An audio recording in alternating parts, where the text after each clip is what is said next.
정직하게 행하며 공의를 실천하며 그의 마음에 진실을 향하여 그의 혀로 남을 허물하지 아니하고 그의 이웃에게 악을 행하지 아니하며 그의 이웃을 도망하지 아니하며 그의 눈은 망령된 자를 멸시하며 여호와를 두려워하는 자들을 존재하며 그의 마음에 서운한 것은 해로울지라도 변하지 아니하며 이자를 받으려고 돈을 주지 아니하며 뇌물을 받고 무죄한 자를 해하지 아니하는 자이니 이런 일을 행하는 자는 영원히 죽지 아니하리라. 아멘. 사도신경으로 믿음의 고백을 올려드립니다. 전에 와서 자기를 만드신 하나님 아버지를 내가 믿사오며 그 외아들 우리 주 예수 그리스도를 믿사오니 이는 성령으로 잉태하사 동정녀 마리아에게 나시고 본디오 빌라도에게 고난을 받사 십자가에 못 박혀 죽으시고 장사한 지 4년의 죽은 자 가운데서 다시 살아나시며 하늘에 오사 운명하신 하나님 우편에 앉아 계시다가 저희로서 산 자와 죽은 자를 심판하러 오시리라. 성령을 믿사오며 거룩한 교회와 성도가 서로 교통하는 것과 죄를 사하여 주시는 것과 몸이 다시 사는 것과 영원히 사는 것을 믿사옵나이다. 아멘.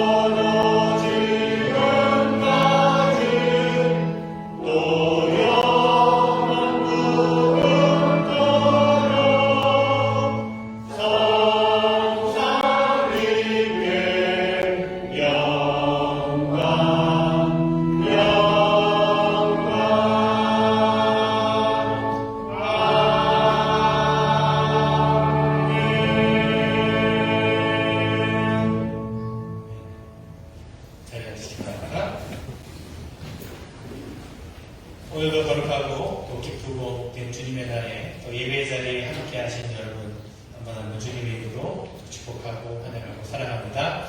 가정에서 항상 예배를 드리시는 분들도 여러 가지 형편 가운데 있겠지만 그곳에 하나님의 은혜가 또 평강이 같이 하기를 기대하면서 또 축복합니다. 우리 한번 옆에 계신 분하고 인사하겠습니다. 사랑합니다. 축복합니다. 이렇게 한번 인사할까요? 당신과 함께 예배해서 참 기쁩니다. 당신과 함께 예배할 수 있어서 기쁩니다. 감사합니다.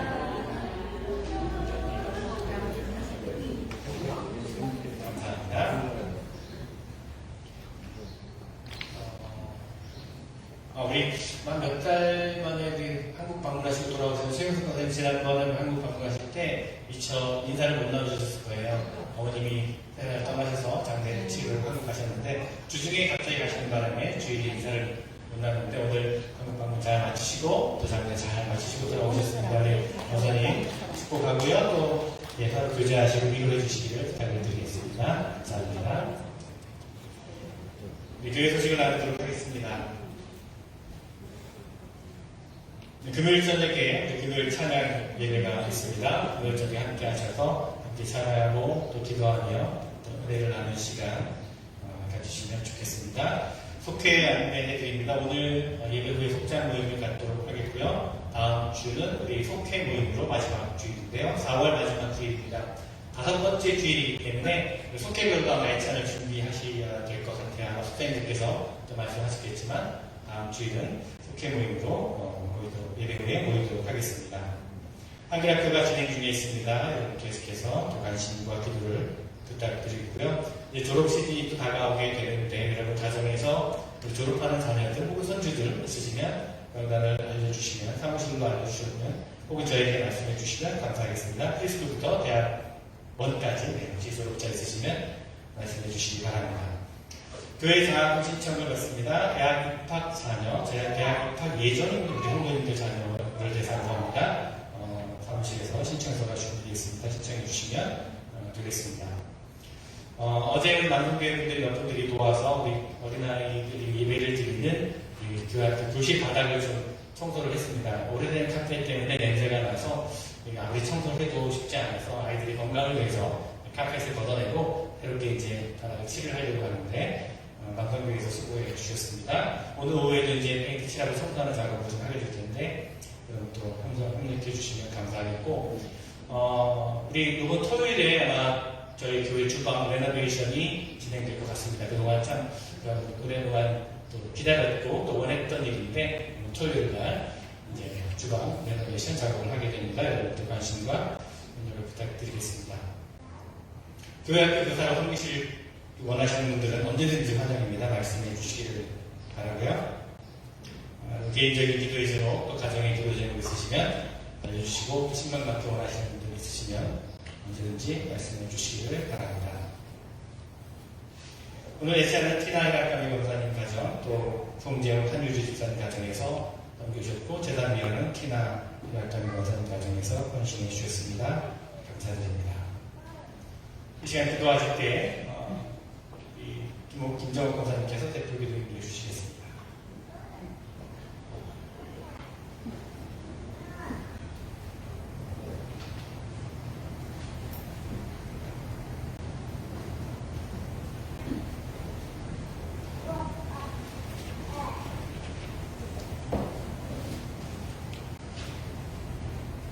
기도 드리겠습니다. 너희는 이전 것을 기억하지 말고 옛 것을 생각지 말라. 내가 새 일을 행하리니 광야에 길이 열리고 사막에 물이 흐릅니다. 살아계신 하나님, 저희들을 이렇게 사랑하시고 이 시간까지 함께 하시고 앞으로도 지켜주심을 믿고 진심으로 감사를 올립니다.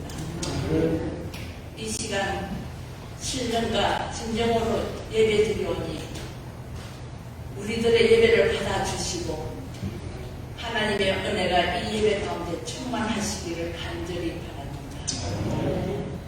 또 세상에서 저희 고집대로 마음대로 한 모든 은행심사의 잘못을 보하니 십자가의 보혈로 씻어주시고 항상 눈과 같이 깨끗한 영혼으로 다시 한번 인치어 주시옵소서. 우리들의 찬양과 성가대의 찬양을 기쁘게 받으시며 오늘의 예배를 위해서 수고한 모든 마음들을 기억하시고 그들의 헌신과 봉사를 기억하시며 항상 하나님의 은총 가운데 거하게 하시기를 원합니다. 저희 올리브 교회가 이 지역 사이에서 이 시대의 사명을 감당하게 하며 모든 행사와 결정해야 할 때 성령의 말씀으로 개입하시어 오직 주님을 기쁘게 하며 후회하지 않는 일을 하게 주관하여 주시옵소서.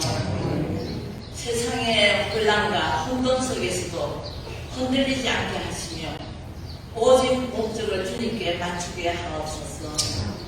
교회에 필요한 모든 것을 항상 채워주시옵소서. 오늘 말씀을 전하실 목사님 가정을 기도합니다.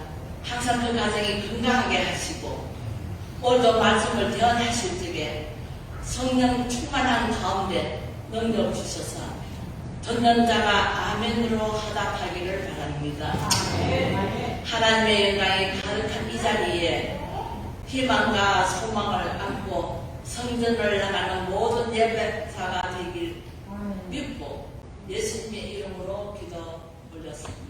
아멘.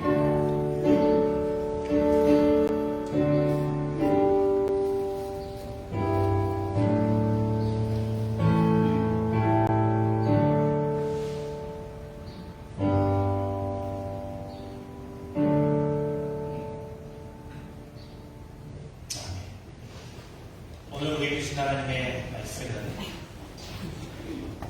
시작성은 마태복음입니다. 마태복음 20장 1절부터 16절까지 말씀입니다. 마태복음 20장 1절부터 16절까지 말씀. 하나님의 말씀을 올려드립니다. 천국은 마치 품꾼을 얻어 포도원에 들여보내려고 이른 아침에 나간 집주인과 같으니 그가 하루 한 데나리온씩 품꾼들과 약속하여 포도원에 들여보내고 제3시에 나가보니 강태에 놀고 서 있는 사람들이 또 있는지라.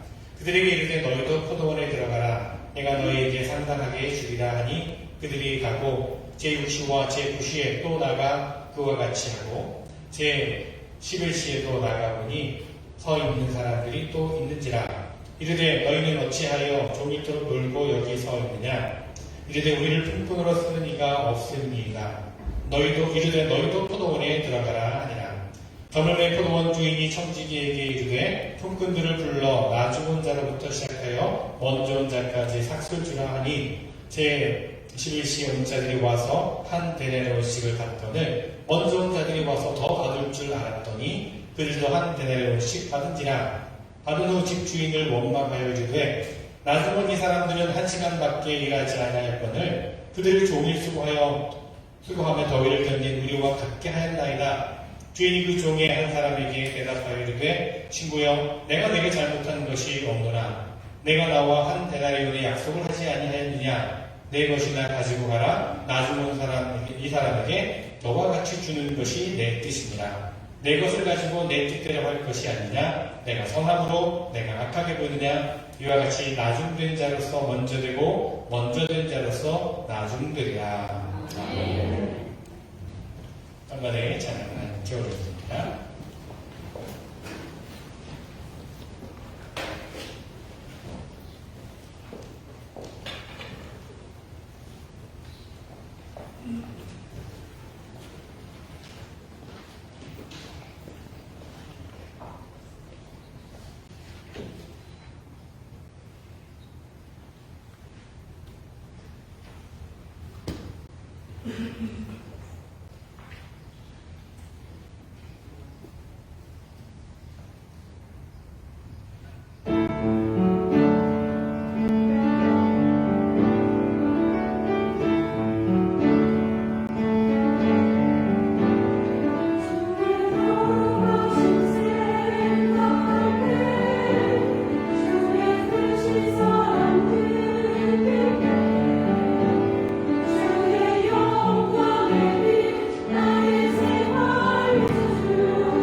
함께 귀한 찬양 드립니다. 주의 거룩하신 것 다시 한번 생각하고 또 묵상하며 또 올려드리는 귀한 고백의 찬양 감사를 드립니다. 여러분 혹시 페어 트레이드라고 하는 말 많이 들어보셨을 겁니다. 한국말로 하면 공정거래 혹은 공정무역 이렇게 번역을 할 수가 있겠죠. 요즘에는 흔히 사용하는 말이지만 사실 예전에는 이런 개념이 별로 없었습니다. 제가 20년 전에 유학을 처음 왔을 때에 제가 다니던 신학교 안에 카페가 있었습니다. 그 카페를 제가 자주 이용했었는데 어느 날부터 이제 커피를 판매하는 그 데스크에 페어 트레이드 커피라는 문구가 이렇게 적혀 있었습니다. 제가 처음에는 잘 몰라서 저는 처음에는 무슨 새로운 커피 브랜드 네임인가 그렇게 생각을 했었는데요. 내용인 줄 이렇습니다. 그러니까 우리 카페에서는 페어 트레이드 된 커피, 공정거래된 커피만을 사용합니다. 그런 내용이었습니다. 그것이 무슨 의미인지 잘 몰랐는데 알고 보니까 당시에 대부분의 커피 회사들이 중남미나 혹은 아프리카에서 커피 농장과 계약을 맺어서 커피를 거래해 왔는데 노동자들의 임금을 아주 싸게 지급을 한 겁니다. 그렇게 싼 가격에 커피를 이제 사들여올 수 있었고 그만큼 이제 미국에서는 커피를 사서 마시는 사람들은 싼 값에 커피를 마실 수가 있게 된 것이죠.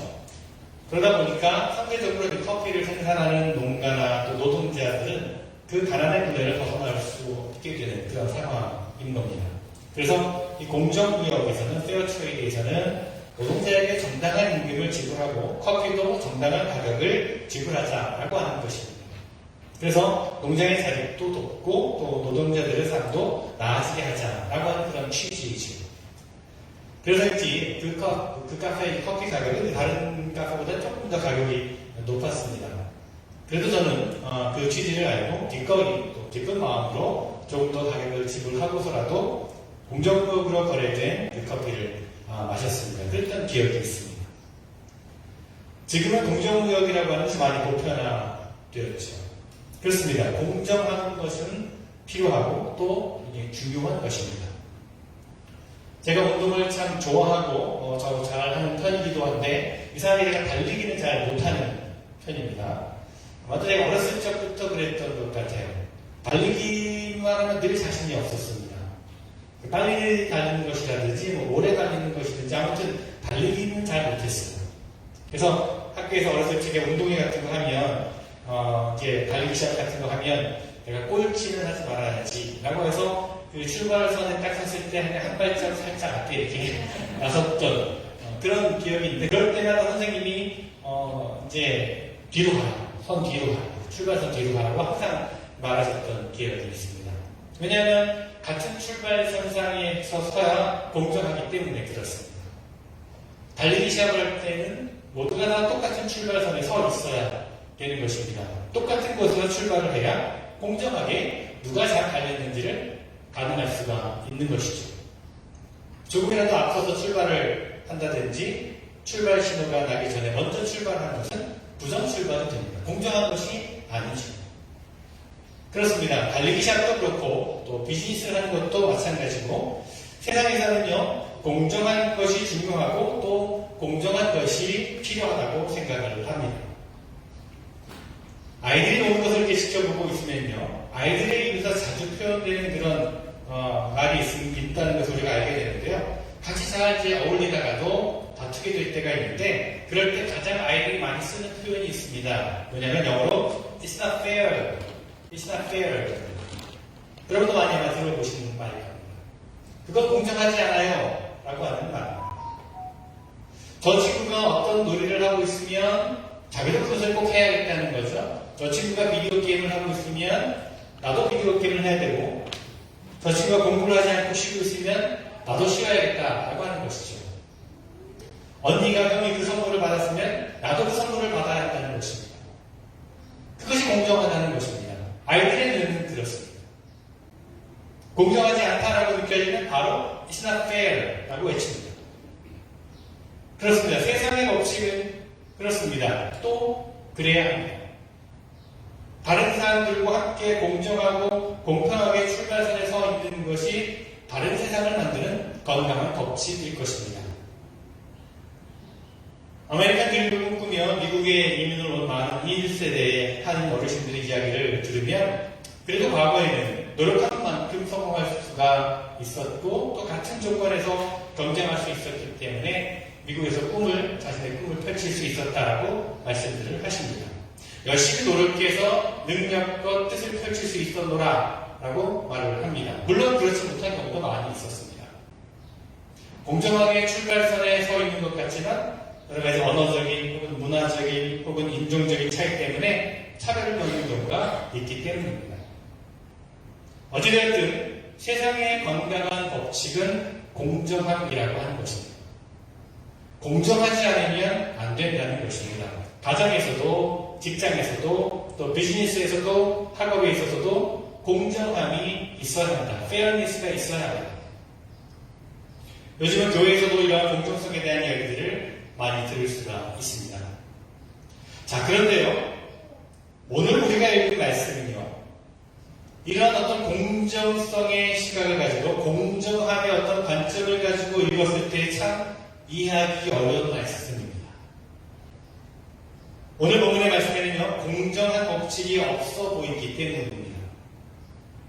어떻게 이른 아침부터 일을 한 사람과 맨 마지막에 1시간만 일한 사람에게 동일한 품삯을 줄 수가 있을까?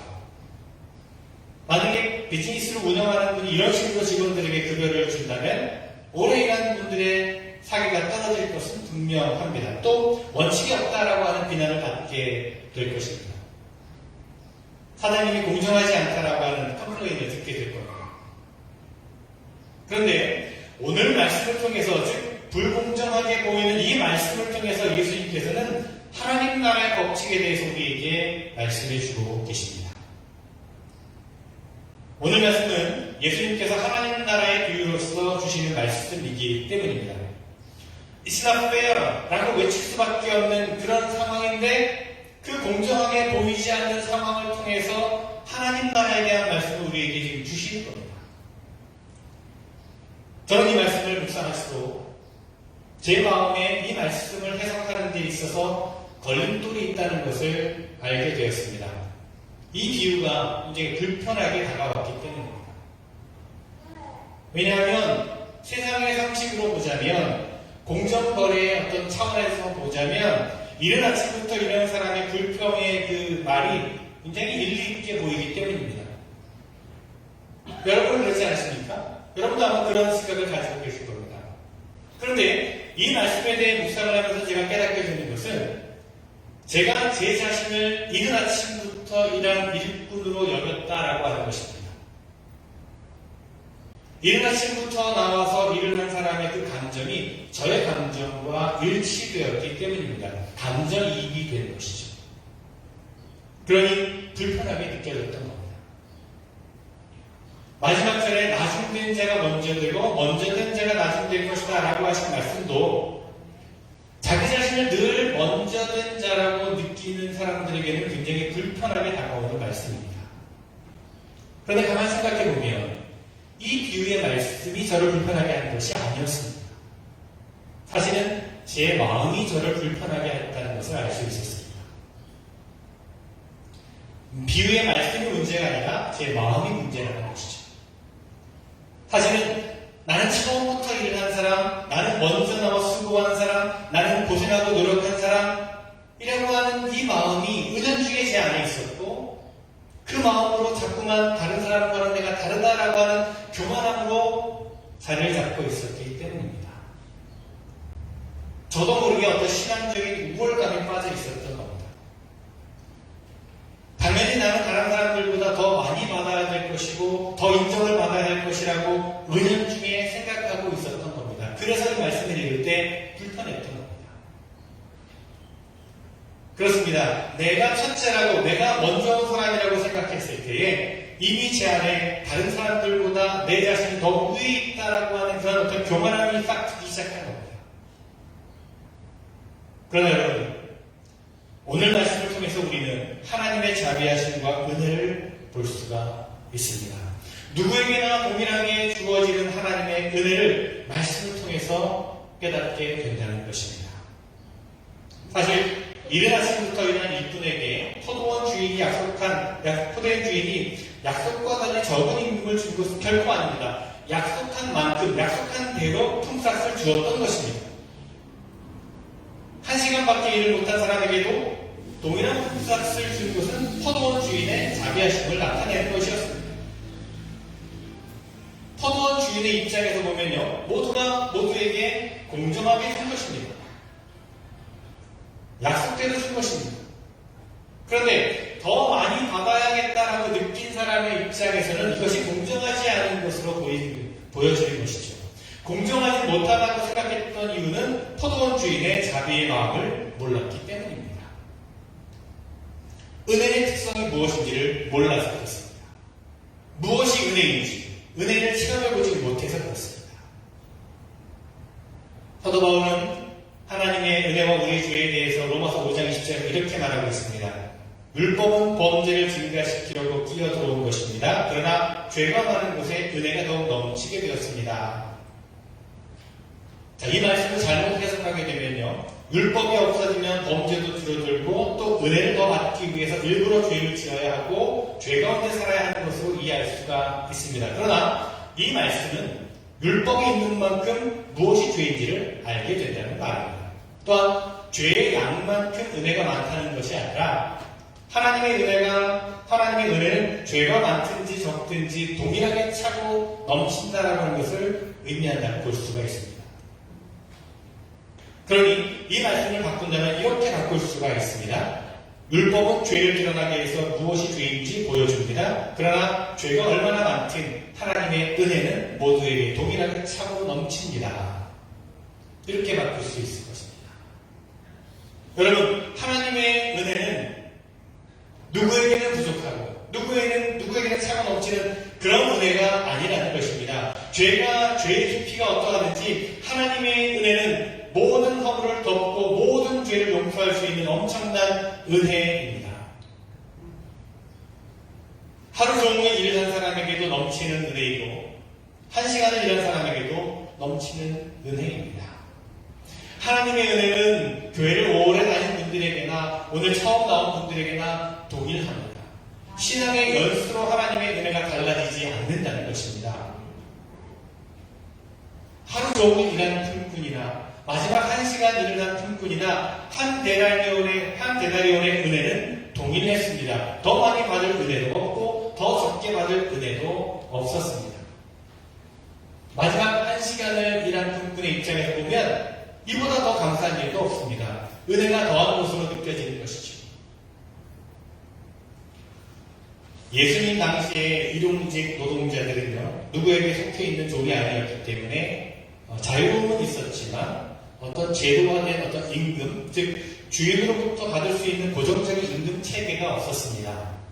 그래서 그들은요, 하루하루 든든히 먹고 살아야 했고 일을 하지 못한 날은 먹을 것이 없는 날이었다라고 합니다. 오후 5시까지 일이 없었다라고 하는 것은요, 그들이 게을러서라기보다는 일꾼으로서 다른 사람에게 선택되지 않았다는 것을 의미한다고 보는 것이 더 맞을 것입니다. 그러나 그들은 5시까지 일이 없었던 사람들은요, 어디가 아프거나 또 일을 하기에 적합하지 않은 사람들이어서 일을 시키는 사람들에게 뽑히지 못했을 것입니다. 그러나 그들은 1시간이라도 일을 하기 위해서 자신을 일꾼으로 불러줄 사람을 기다리고 있었던 것입니다. 그때 포도원 주인이 찾아와서 자신을 부릅니다. 1시간이라도 좋으니 포도원에 가서 일을 하자라고 하는 겁니다. 그런데 1시간 일을 한 다음에 주인이 1시간의 품삯을 준 것이 아니라 하루의 품삯을 주었습니다. 그것은 은혜입니다.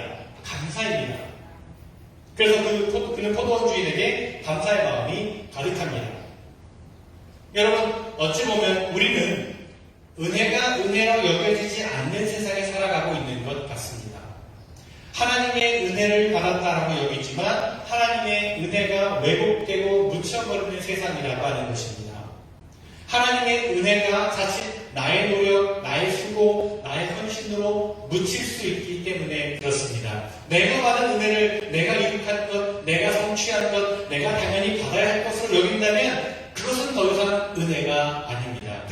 속에서 성취한 획득물일 뿐입니다. 오늘 말씀을 통해 우리는 이것을 볼 수가 있습니다.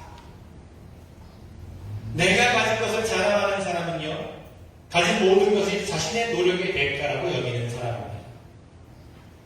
물질의 풍요함이나 어떤 사회적인 지위나 명예나 인기나 건강 혹은 자녀들의 성공, 이 모든 것들이 자신의 노력과 수고를 통해 얻어진 것이라고 그렇게 여깁니다. 그래서 자랑할 만하다라고 생각을 합니다. 이만큼 이루었다라고, 이만큼 노력했다라고 말할 수 있는 것이죠. 이것이 세상의 법칙입니다. 노력한 만큼 대가가 있다는 것은 세상의 법칙입니다. 세상에서는 그것이 맞습니다. 또 그래야 합니다. 그런데 그 세상의 법칙, 내가 노력해서 이루었다라고 하는 세상의 법칙이 은혜의 법칙을 뒤흔든다는 겁니다.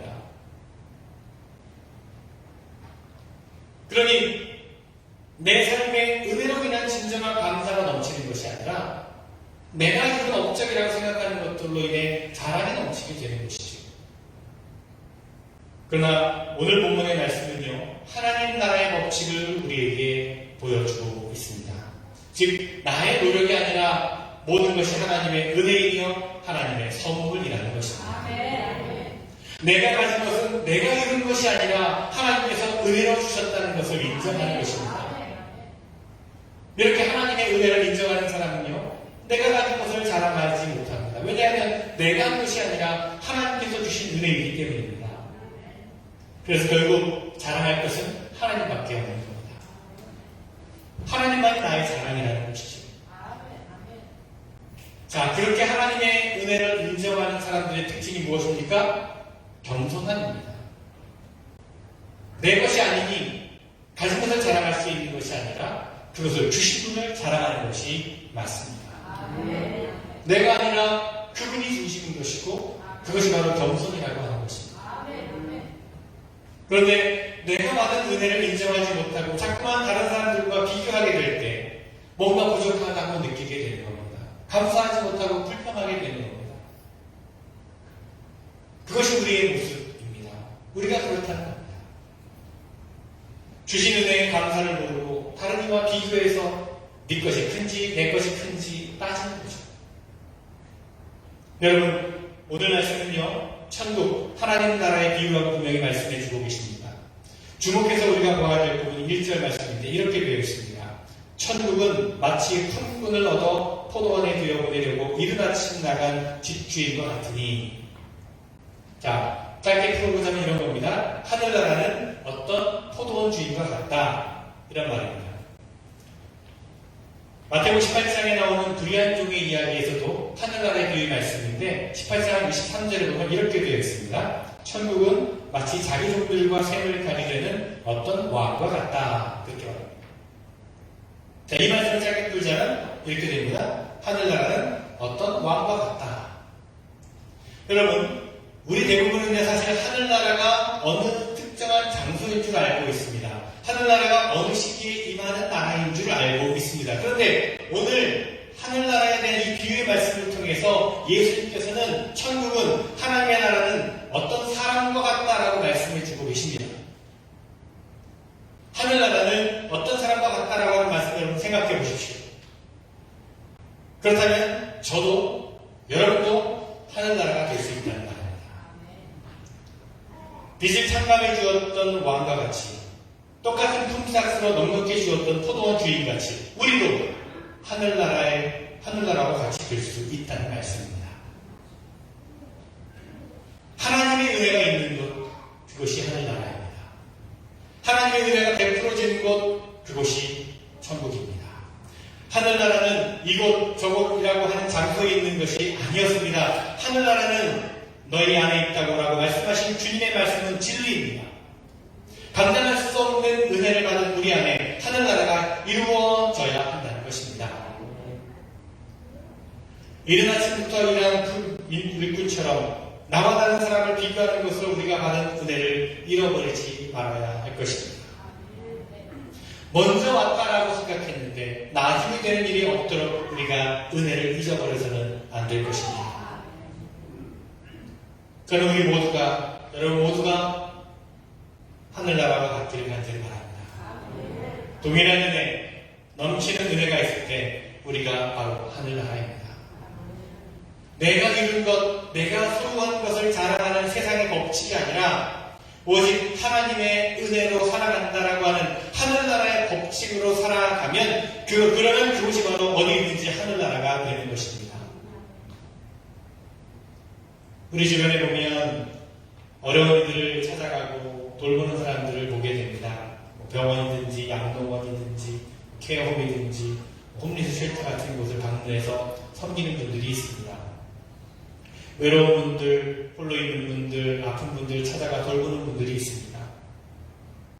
또 도움이 필요한 곳에 언제나 자신의 시간과 물질과 정성을 들이는 분들이 있습니다. 대가를 바라지 않고 보이지 않는 곳에서 이름도 없이 빛도 없이 섬기는 사람들이 있습니다. 교회 안에서도 보면요, 나보다는 다른 사람의 형편을 먼저 돌보고 자신을 드러내기보다는 묵묵히 섬기는 자리를 지키는 분들이 있음을 봅니다. 참으로 귀한 분들입니다. 하늘나라가 어떤 사람과 같다라고 한다면 저는 그런 분들이 하늘나라를 소유한 분들이라고 생각합니다. 그런 분들은 누가 더 잘했는지 못했는지, 누가 더 많이 받았는지 덜 받았는지 신경 쓰지 않습니다. 의무감으로 꼭 해야 할 일이기 때문에 하는 것이 아니라 하늘로부터 받은 은혜가 그저 자연스럽게 넘쳐나는 것입니다. 주신 은혜에 그저 감사하며 살아가는 것이죠. 내가 이룬 업적, 내가 가지고 있는 것을 자랑하지 않습니다. 모든 것이 은혜이기 때문에 그렇습니다. 그러니 봉사를 해도 우쭐대지 않습니다. 봉사할 수 있는 기회가 있고 섬길 수 있는 기회가 있는 것만으로도 감사가 넘치는 것입니다. 모든 것이 하나님의 은혜임을 고백하고 인정하는 사람의 모습은 이렇습니다. 그 속에 하나님의 나라가 있는 것입니다. 그렇습니다, 여러분. 하나님의 나라는 그런 곳입니다. 나중된 자가 먼저 되고 먼저 된 자가 나중될 수 있습니다. 받은 은혜를 잃어버리고 마치 내 스스로 이룬 것처럼 생각하고 자랑하게 될 때 은혜는 사라지게 되고 하나님 앞에 나중된 자가 되는 겁니다. 그러나 자격 없는 내가 엄청난 은혜를 받았다는 것을 깨닫고 그 은혜에 감격하여 감사하며 살아가게 되면 나중된 자가 먼저 되는 것입니다. 저는 우리 올림교회 성도님들 모두가 나중된 자가 먼저 되는 은혜를 누리셨으면 좋겠습니다. 포도원 주인처럼 나누고 실천하는 삶을 통해서 하나님의 나라를 소유한 삶을 살아가는 여러분 모두가 되었으면 좋겠습니다. 은혜로 살아가는 사람은요, 손해볼 수 있는 사람입니다. 하나님의 은혜로 사는 사람은요, 저주며 살 수 있는 사람입니다. 하나님의 은혜로 사는 사람은요, 받은 것이 적다고 불평하는 것이 아니라 받은 것을 나눌 수 있는 사람입니다. 하나님의 은혜를 믿고 사는 사람은요, 세상을 향해서 공정함의 법칙을 주장하고 앞세우기보다는 은혜의 법칙을 먼저 보여주고 실천하는 사람입니다.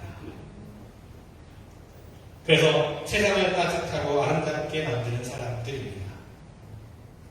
하나님의 은혜 때문에 감격하여 사는 사람은요, 소유에 많고 적음이나 상황에 관계없이 감사함으로 사는 사람들입니다.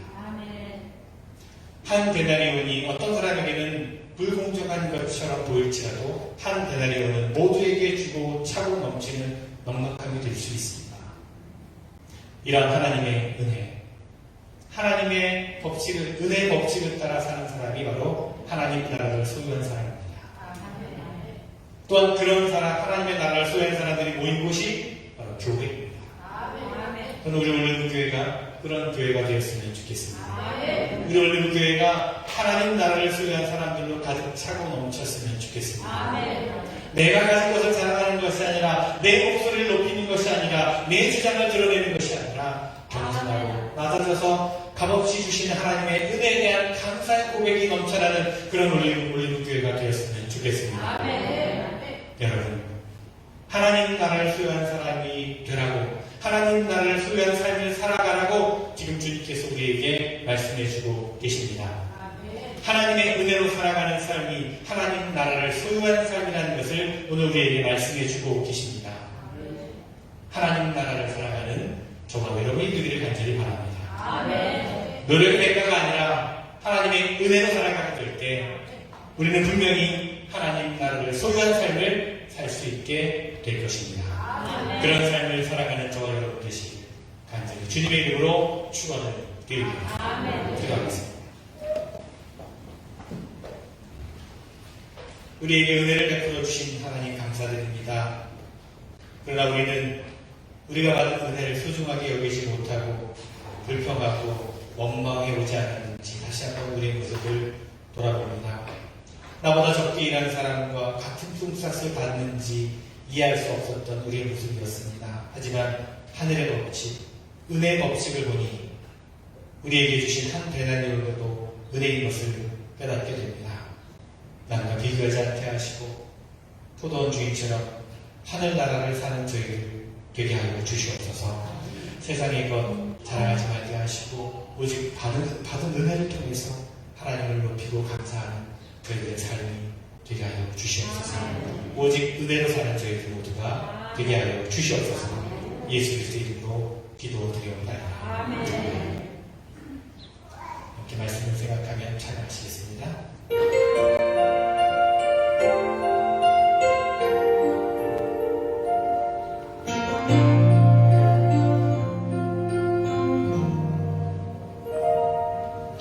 내가 누려왔던 모든 것들이 내가 지나왔던 모든 시간이 내가 걸어왔던 모든 순간이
다시 한번 고백합니다. 하나님께서 우리에게 베푸신 은혜가 얼마나 크고 놀라운지, 그러나 저희들 받은 은혜를 기억하지 못하고 원망과 불평과 비교하며 살아왔던 모습이 아니었는지 다시 한번 우리의 부끄러운 모습을 내려놓습니다. 이제 다시금 은혜로 살게 하여 주시옵소서.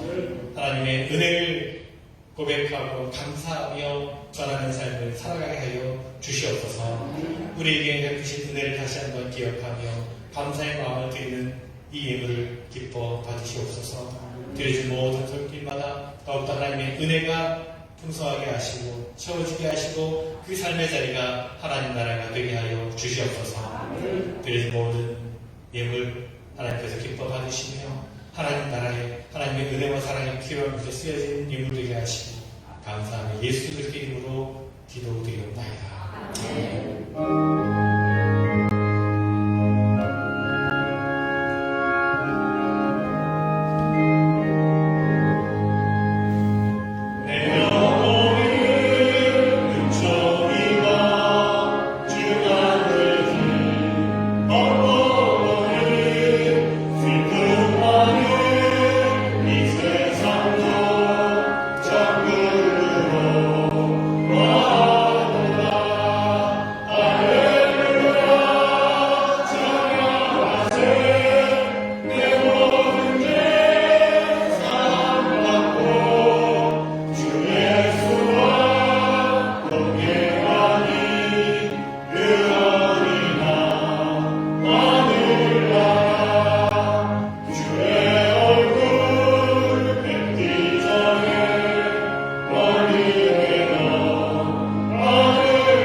이제는 우리 주 예수 그리스도의 은혜와 하나님 아버지의 크고 놀라우신 사랑하심과 성령님의 감화, 역사, 교통, 충만하심이 이제 세상 가운데 나아가 하나님의 은혜 법칙을 따라 살아가며 하나님 나라의 삶을 살아가기를 원하는 사랑하는 성도들, 그들의 모든 가정과 일터와 삶의 모든 자리 위에 지금로부터 영원토록 함께 하시기를 간절히 축원하옵나이다. 아멘.